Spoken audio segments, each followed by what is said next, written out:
So I've gone to Google and I'm looking for a program called Pixlr, P-I-X-L-R, P-I-X-L-R, and we want the editor. Okay, so this is what you should see, online photo editor, Pixlr. Now, there are two versions when you log on. There's the X and there's the E. We want the E because we want to do more editing than is available on this one. All right, so Pixlr E for editor. Just scroll down and launch it.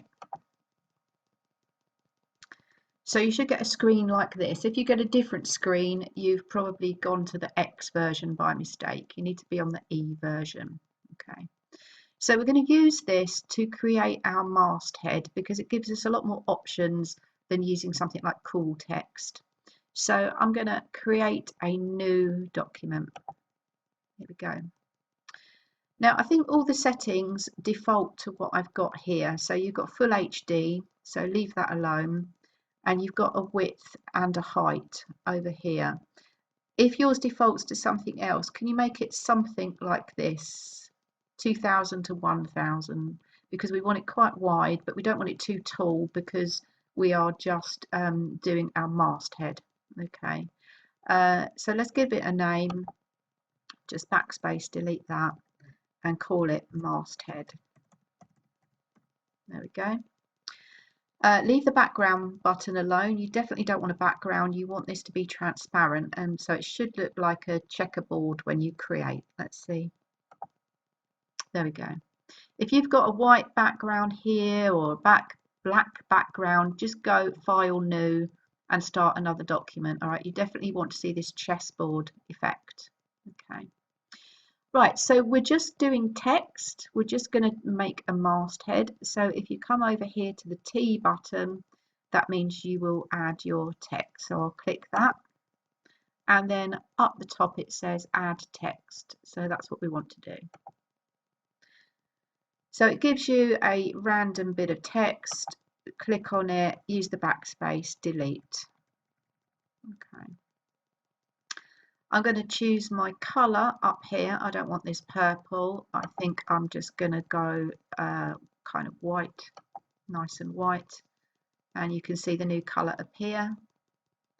Just click OK. Click back in the box, double click, looks like, double click back in the box. And then you write the word that you've chosen to name your magazine. I haven't made a choice yet, so I'm just going to write masthead. Okay, but you write the actual name that you've chosen to call your magazine. I'm going to increase the size up here because we know that the masthead is the biggest bit of font on the page, so we might as well make it big from the start, and we can just do that on the sliding bar. There we go. And if it gets bigger than your text box, just pull your text box out like so. Move it around until you can see all the letters.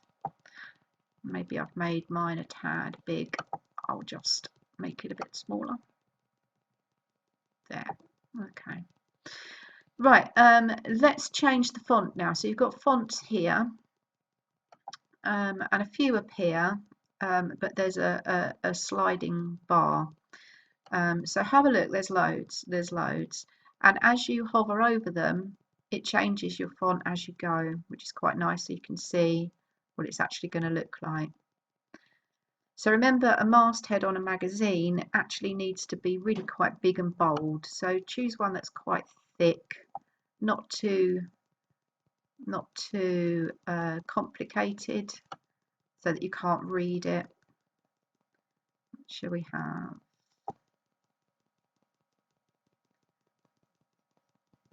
Oh, I quite like that one. Okay, so I'm going to stick with that one.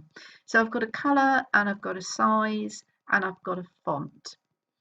Other things you can do on the settings, if you would like or you need to, you can move these out of the way, by the way, you can just move those around everywhere.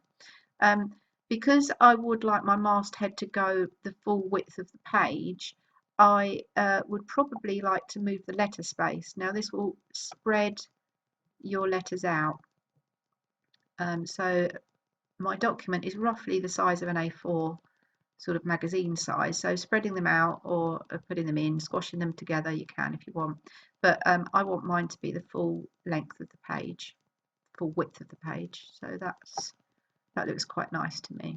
Line spacing will move your lines about if you've done several lines of text, but we've only done one line of text, so the only thing we might want to do now is space the letters. So that's on settings. Okay.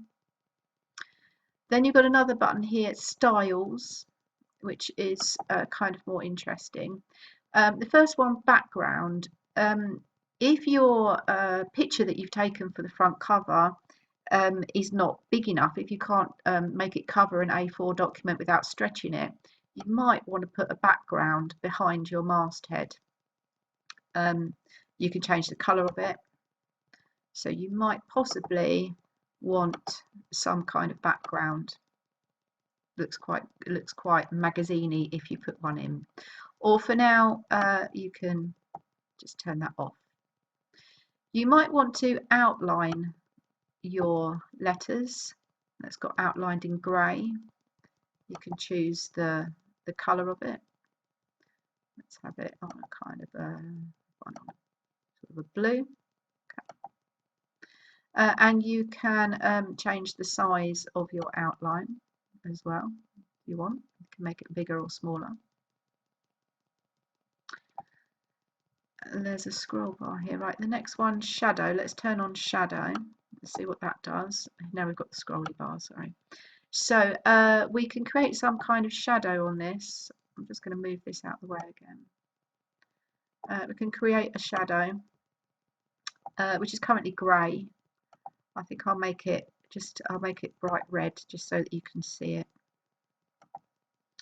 There it is. So you can see there's a bit of a shadow there. And then you have options of how you want your shadow to look. So you can make it blurred, more blurred. You can change the vertical position, so it will move up above your letters or down below your letters, however you want it. And you can change the horizontal position, so you can have it to the left or to the right, whatever you think looks good. I think I like it on the left there. Opacity is how see-through your shadow is. So if I turn the opacity up, it becomes stronger and stronger and stronger until it no longer looks like a shadow. It almost looks like another version of the masthead. So this is just to play around with, really. All the different colours, all the different sizes. When you're happy, just click away, and then you can see what it is you've got there. Now mine seems to be a little bit outside the box again. I think I might just go back and change my size one more time, because I think I'm just going off the page a bit. Now I've added the shadows, etc. There, that'll do. Click away. Am I happy? Yep, I think I'm happy. Looks terrible, but never mind. Now, so save it then. File save. File save. Okay. Gives you a variety of file types. We want PNG. PNG means that when you've saved it, you most definitely have no background, which is definitely what we want. So don't do JPEG, it will stick a white background behind your work. So PNG is what you would like, and you can download it. Now, when you click download, it will save to the folder that you have instructed your Chrome settings to save to. Now, I've got mine just on the desktop. Yours might go into your photos, or it might just go into your downloads. So I've currently just got it on the desktop.